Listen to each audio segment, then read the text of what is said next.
Hello, my dear students. This is teacher Hasib Kabir here. Welcome to my English lessons. Dear learners, in this video, I'm going to focus on essential phrases used in our daily conversation. প্রিয় শিক্ষার্থী বন্ধুরা, আমাদের আজকের ভিডিওতে আমরা আমাদের দৈনন্দিন জীবনে সচরাচর ব্যবহৃত কিছু ফ্রেজ এবং বাক্যের ব্যবহার শিখব। Let's get started. Our first topic is how to ask how someone is. আমরা যখন কাউকে জিজ্ঞেস করব আপনি কেমন আছেন, তো আমরা কিভাবে সেটা ইংরেজিতে এক্সপ্রেস করব চলুন দেখা যাক। Number 1 is very simple. How are you? তুমি কেমন আছো? Number 2, how is it going? এখানে going মানে কিন্তু যাওয়া না। How is it going অর্থাৎ আপনার দিনকাল কেমন যাচ্ছে। How is it going? আপনার দিনকাল কেমন যাচ্ছে? Number 3, what's up. What's up মানে কি খবর? এই যে হাউ ইজ ইট গোয়িং অথবা হোয়াটসঅ্যাপ এগুলো বেশ ইনফর্মাল, বিশেষ করে হোয়াটসঅ্যাপটা হচ্ছে খুব ইনফর্মাল। এই এক্সপ্রেশনগুলো আমরা ইউজ করি সাধারণত বন্ধুবান্ধবদের মধ্যে অথবা পরিবার পরিজনের সদস্যদের মধ্যে আমরা এক্সপ্রেশনগুলো ইউজ করতে পারি। How is it going? WhatsApp, কি খবর? How is it going? দিনকাল কেমন যাচ্ছে? Number 4, how are things. How are things অর্থাৎ আপনার অবস্থা কেমন যাচ্ছে, আপনার বর্তমান অবস্থা কেমন যাচ্ছে বা কেমন চলছে। এখানে দেখুন একটা ওয়ার্ড থিংস। থিংস মানে কিন্তু এখানে জিনিসগুলো নয়, এখানে থিংস মানে হচ্ছে বর্তমান অবস্থা বা পরিস্থিতি, অর্থাৎ আপনার বর্তমান অবস্থা কেমন যাচ্ছে। Number 5, long time no see. এটার মানে কি অনেক দিন পর দেখা হলো। তো এই এক্সপ্রেশনগুলো আমরা ইউজ করব যখন আমরা কাউকে সে কেমন আছে সেটা জিজ্ঞেস করব। Now our next topic is how to reply to how are you. অর্থাৎ আমি যখন কাউকে হাউ আর ইউ বলবো যে তুমি কেমন আছো বা আপনি কেমন আছেন, তখন তার উত্তরে সে কি বলবে। নাম্বার 1, আই এম ফাইন অথবা I am good thanks, how are you. Look at here, how are you বলার উত্তরে I am fine, I am good thanks এতটুকু বললে কিন্তু হবে না, বরং যে আপনাকে প্রশ্ন করলো যে তুমি কেমন আছো, আপনি উল্টো তাকেও প্রশ্ন করবেন হাউ আর ইউ, যে তুমি কেমন আছো। তাহলে আমাদের এক্সপ্রেশনটা কি হবে? আই এম ফাইন অথবা I am good thanks, how are you. Number 2, not bad, how about you. Not bad খারাপ না, হাউ অ্যাবাউট ইউ তোমার খবর কি। Not bad, how about you. Number 3, pretty good. Pretty good মানে মোটামুটি ভালো। Pretty মানে হচ্ছে মোটামুটি। প্রিটি গুড মোটামুটি ভালো, মানে খুব বেশি ভালোও না খুব বেশি খারাপও না, মোটামুটি ভালো, প্রিটি গুড। Number 4, great. হ্যাঁ, বেশ ভালো আছি। গ্রেট মানে হচ্ছে বেশ ভালো আছি, গ্রেট। এভাবে আপনি বলতে পারেন। Number 5, I am doing well, যে আমার কাজকর্ম ভালোই চলছে। আই এম ডুইং ওয়েল, আমার কাজকর্ম ভালোই চলছে।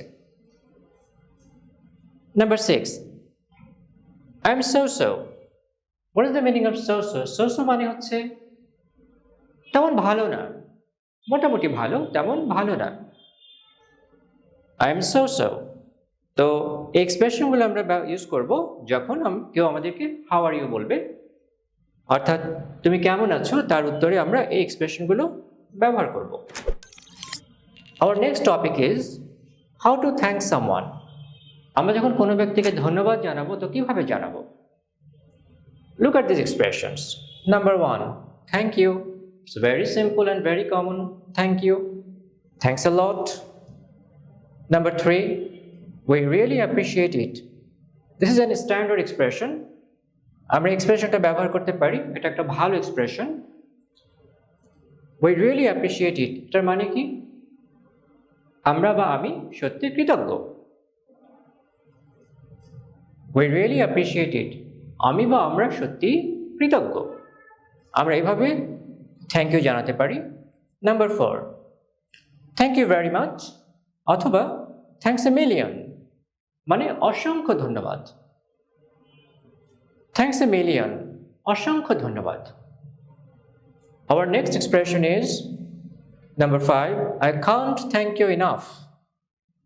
I can't thank you enough. এটার মানে কি? I can't thank you enough এর অর্থ হচ্ছে আমি যতই ধন্যবাদ দিই না কেন তা যথেষ্ট নয়। আপনি এভাবে বলতে পারেন I can't thank you enough. Our next expression is number 6.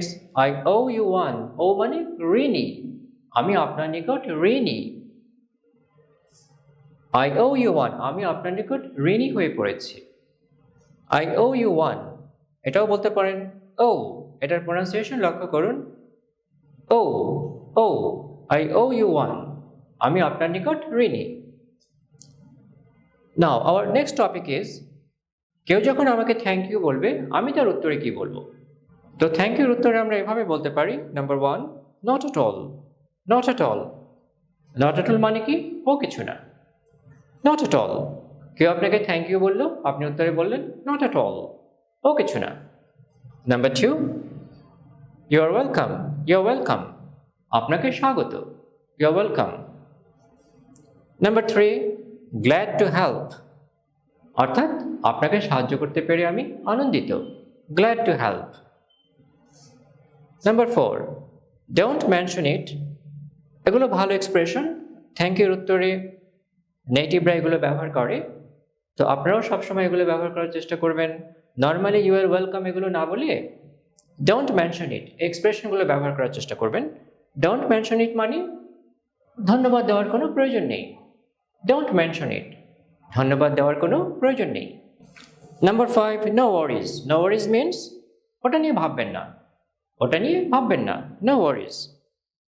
Our next topic is what to say to express your ignorance about something. কোনো কিছু সম্পর্কে আপনি জানেন না, অর্থাৎ আপনার অজ্ঞতা প্রকাশ করতে আপনি কিভাবে সেটা প্রকাশ করবেন?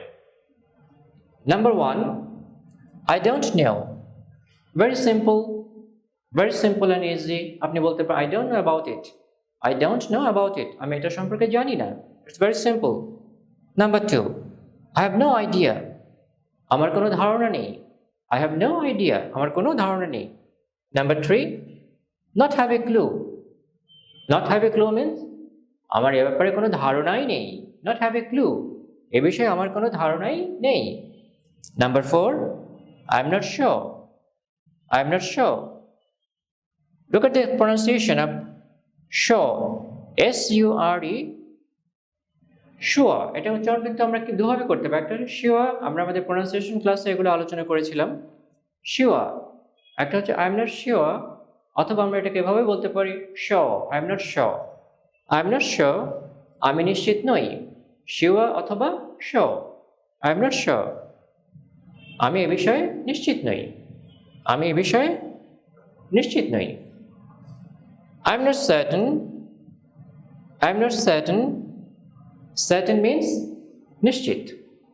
I'm not certain means আমি এ বিষয়ে নিশ্চিত নই।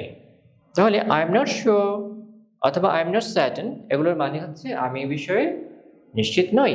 তো আমরা এই এক্সপ্রেশনগুলো ব্যবহার করব যদি কোনো বিষয় সম্পর্কে আমি না জানি বা আমার অজ্ঞতা থাকে, তাহলে আমরা এই এক্সপ্রেশনগুলো ইউজ করব। I don't know about it, I have no idea, not have a clue, I'm not sure, I'm not certain. ওকে, প্রিয় শিক্ষার্থী বন্ধুরা, আমাদের আজকের ক্লাসে আমরা আমাদের দৈনন্দিন জীবনে কথাবার্তায় যে এক্সপ্রেশনগুলো সচরাচর ব্যবহার করি সেগুলো সম্পর্কে একটা বেসিক আইডিয়া পেলাম।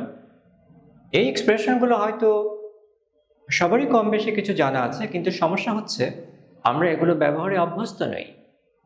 প্রবলেম হচ্ছে আমরা এই এক্সপ্রেশনগুলো ব্যবহারে অভ্যস্ত নই। তো আমরা যখনই এই ধরনের সিচুয়েশন ফেস করি আমরা কি করি? আমরা এগুলো বাংলায় বলি। তো এখন থেকে যেটা করতে হবে, আপনাদের ক্লাসে যেভাবে আলোচনা করা হলো ঠিক সেভাবে এক্সপ্রেশনগুলো আপনারা বাসাতে যখনই একজন আরেকজনের সাথে দেখা করবেন, সেটা পরিবারের সদস্য হতে পারে, আপনার ফ্রেন্ড সার্কেল হতে পারে, তো আপনারা কি করবেন? বাংলায় না বলে এই কথাগুলো এভাবে ইংলিশে বলার জন্য প্র্যাকটিস করবেন। এভাবে যখন আপনি প্রতিনিয়ত এক্সপ্রেশনগুলো ব্যবহার করতে থাকবেন বন্ধুবান্ধবদের মাঝে, পরিবারের সদস্যদের মধ্যে, তখন কি হবে? আপনার মুখের জড়তা কাটতে থাকবে আর আপনি সাবলীলভাবে ইংলিশে ফ্লুয়েন্টলি কথা বলতে পারবেন। তো এই জন্যই এই ধরনের ক্লাস ভেরি ভেরি ইম্পর্ট্যান্ট। তো আমাদের সামনের ক্লাসগুলোতে আমরা এই ধরনের বিষয় নিয়ে আরও আলোচনা করব। তো আমাদের সাথেই যুক্ত থাকবেন। Please don't forget to like and subscribe to my channel. See you next time. আল্লাহ হাফেজ।